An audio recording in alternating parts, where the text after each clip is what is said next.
Traveling always is fun. Traveling with kids is all about creating memories.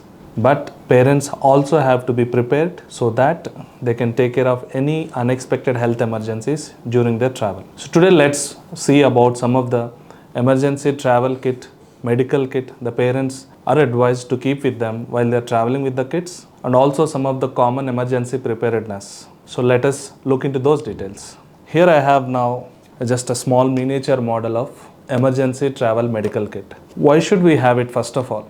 Because whenever we travel, there is always a process of adjustment, be it food, water, climate.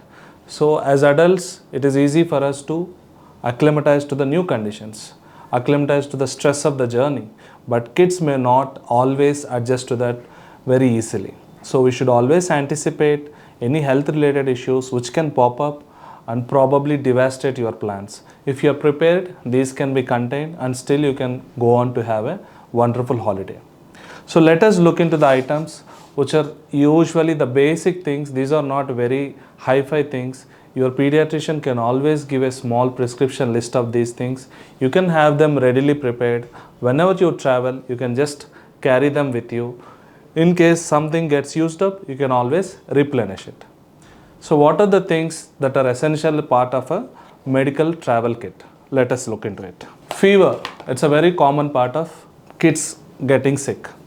So paracetamol or ibuprofen, these are the common medications used for any type of fever kids develop during the travel.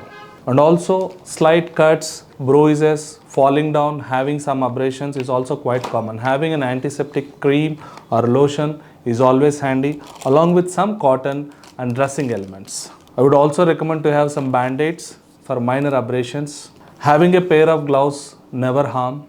They are always useful to handle bleedings. They are always useful to handle injuries which cannot be probably touched with bare hands. So have some gauze pack to apply pressure if it is a head injury or a bleeding injury. Have some basic tablets and syrups, especially for dehydration, vomitings, loose motions.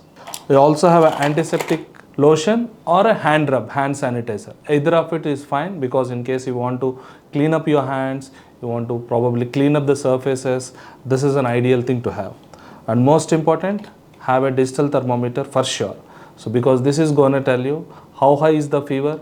Should you need any medical help, seek any medical help.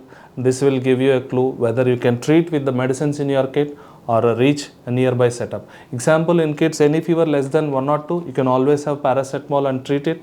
If you think the fever is high grade, like more than 1 or 2, you can always go to a near hospital or a medical setup. If you found this useful, please like, share and subscribe Sravani Hospitals.